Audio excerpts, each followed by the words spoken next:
Olá a todos, espero que estejam bem, mais uma semana se passou e aqui estou eu, mais uma vez para partilhar convosco outra leitura e mais alguns sussurros.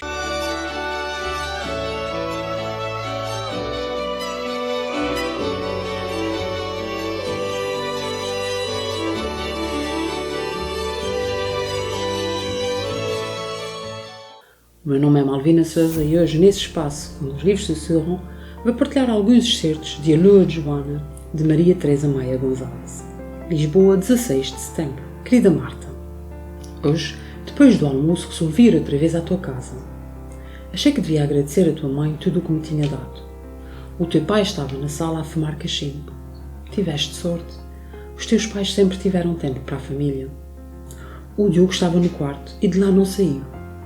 Então, como a tua mãe me disse para ir falar um bocadinho com ele, bati-lhe à porta, a medo, e acabei por entrar sem ouvir resposta. Estava deitado na cama de barriga para baixo. Perguntei-lhe se estava acordado, só então balbuciou qualquer coisa como acho que sim. Saltei para o parapeito e sentei-me à janela. Depois, enchi-me de coragem, contei até 3, como faço antes de saltar da prancha de 10 metros, e perguntei-lhe se ele gostaria de ir comigo um dia destes ao cemitério levar-te flores. Levantou-se de um pulo e olhou-me como se fosse um extraterrestre. Para quê? Gritou. Não sabia bem o que dizer-lhe. De fato, esse ritual das flores não faz lá muito sentido. Respondi-lhe apenas que realmente talvez não fosse boa ideia, que o que eu queria mesmo era conversar um pouco com ele. Voltou a deitar-se desta vez de barriga para cima e declarou solenemente: se é da Marta que queres falar, esquece. Não estou interessado. Tenta com o meu pai ou com a minha mãe se quiseres. Comigo não vale a pena. Coitado do Diogo, está muito pior do que eu pensava. Quer fazer-se de forte, de durão, mas não percebe que mostra exatamente o contrário. E eu que queria tanto ajudá-lo. E que ele me ajudasse. Um beijo da Joana. Neste excerto que acabei de vos ler, Joana escreve para a melhor amiga Marta, que já não está com ela, já morreu. Mas era a sua única confidente, e ela acha que esta será uma forma de se manterem próximas e que a pode ajudar a perceber o que se passou com a amiga. Joana foi visitar a família de Marta e tenta falar com o irmão desta, o Diogo, a pedido da mãe da amiga. E este, como se compreende, não está a reagir nada bem à morte da irmã. Aliás, quando Joana lhe diz que gostava que ele fosse com ela ao cemitério levar flores, este reage bruscamente, perguntando para quê, mostrando que para ele nada daquilo faz sentido. Essa postura do Diogo fez-me pensar nas reações das pessoas e na forma como todas têm uma forma diferente de reagir às situações que a vida lhes coloca à frente. Aliás, Diogo esclarece que se Joana quer falar acerca de Marta, da irmã, que o tente fazer com outras pessoas, já que ele não está interessado. Não só essa postura é reveladora da dor que ele sente, uma vez que a partida da irmã foi algo incompreensível, esta, apesar de tudo o que tinha à volta, entrou no mundo das drogas,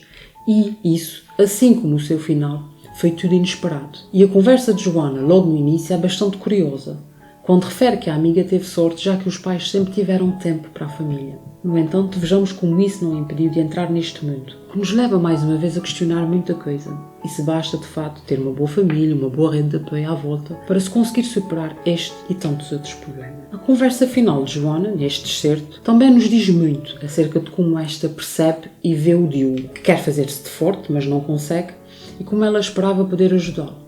E confessa, esperava que este a ajudasse, mostrando-nos como a morte de Marta mexeu com muita gente e as consequências desta na vida das pessoas que estão à volta dela, mas que Marta deixou para trás. Lisboa, 18 de setembro. Querida Marta, hoje foi o segundo dia de aulas e há gente que ainda está de férias. No primeiro dia de aulas houve cena para saber quem havia de ficar sentado no teu lugar. Ou melhor, entre mim e a Sara. Ninguém queria. Foi muito desagradável. Acabei por ser eu a sentar-me na tua carteira e o Miguel II ficou na minha. A setora Margarida resolveu fazer um pequeno discurso de abertura do ano letivo e, no fim, falou um pouco de ti. Toda a gente percebeu que ela estava comovida. Até lhe custou pronunciar o teu nome. E quando finalmente o disse, olhou para mim, talvez à procura de algum encorajamento, que eu não fui capaz de lhe dar. O que disse foi simples, mas muito tocante. Falou do papel da amizade e a seguir fez um apelo. Por favor, quem estiver com problemas, seja de que ordem for, família, droga, namoros, etc., pode vir ter comigo e falar abertamente. Estou ao vosso dispor. Depois do discurso, o João Pedro decidiu pedir a palavra para dizer que lamentava o que se tinha passado contigo. Tinha sido teu amigo desde o ciclo preparatório, mas que, por muito que isso pudesse chocar, e olhou para mim, não conseguia desculpar que uma rapariga inteligente, com uma família bestial, se começasse a dar com gente que ela sabia que andava metida em drogas. Acrescentou que era inadmissível, com tanta informação que há sobre o assunto, que alguém da nossa idade ainda não conhecesse os riscos que se podem correr. De fato, fiquei chocada. Não por achar que o João Pedro não tivesse razão, mas porque ele conseguiu falar com uma calma e uma frieza que me assustou. No fim da aula, fui ter com ele e disse-lhe que nunca se devia afirmar desta água não beberei. Ele não concordou. Respondeu-me que havia águas que ele, sem dúvida, nunca beberia. Será, no fundo? Talvez eu pense da mesma maneira que o João Pedro. E se calhar quis apenas, de algum modo, defender-te. Mas na realidade, eu também ainda não consigo compreender o que se passou contigo. Nem sequer perdoar-te, Marta, embora esteja a fazer um esforço nesse sentido. Um super esforço. Um beijo da Joana. Marta morreu, mas a vida tem de continuar, embora seja difícil. Razão pela qual a Joana fala da escola e de como foi regressar à mesma, na qual falta a amiga, e estão tantas recordações desta. Fala de como lidaram com o lugar vazio, que antes era da Marta, do discurso da professora que se emocionou, e apela a todos que falem com ela, seja qual for o problema que tenham. E depois, de um outro lado, o lado que mostra como as pessoas veem o que aconteceu com Marta, não percebendo como é que esta foi capaz de fazer o que fez. João Pedro, o colega, diz precisamente isso, que acha imperdoável que Marta, com toda a família e com toda a informação que tinha, se tenha envolvido neste mundo da droga, levando-nos a pensar se ter informação é suficiente para impedir este tipo de acontecimentos e de envolvimentos. Joana diz que desta conversa toda, aquilo que mais mexeu com ela foi a calma e a frieza com que este falou do assunto, que a todos tocava profundamente. Joana sente que deve ir falar com ele, dizendo-lhe que nunca se devia afirmar que desta água não beberei, ao que este não concordou e ainda reafirmou que havia águas que ele nunca beberia.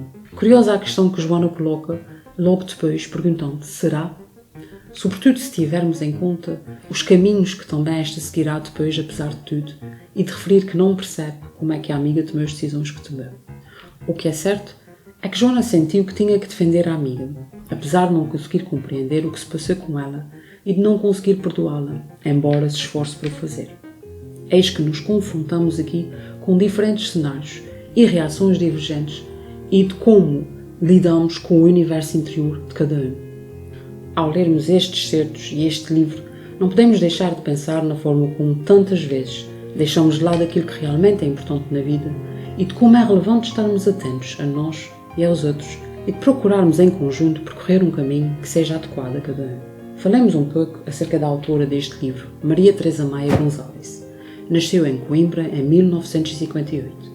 É licenciada em Línguas e Literaturas Modernas, variando estudos franceses. Foi professora de português, inglês e francês no ensino particular e público. Desde muito cedo sentiu despertar o gosto por histórias, havidas e lidas em família. Por volta dos 9 anos, começou a sentir o gosto pela escrita, escrevendo poemas e histórias com regularidade. Iniciou a sua carreira na escrita em 1989, quando ainda era professora. Da sua obra constam, sobretudo, romances juvenis, sendo também da sua autoria histórias infantis, fábulas, poesia, contos, crónicas, etc.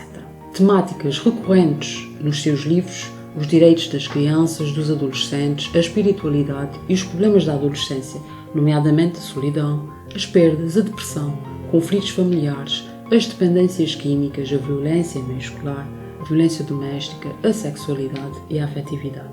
A Lua de Joana foi publicada pela primeira vez em 1994 e conta já com inúmeras edições e com traduções em vários países, tendo-se imposto como uma referência incontornável na literatura juvenil portuguesa e mundial. Espero que tenham gostado e despeço-me prometendo voltar na próxima quarta-feira para mais um momento de partilha. Até lá, não se esqueçam que é importante estarmos todos atentos, porque os livros são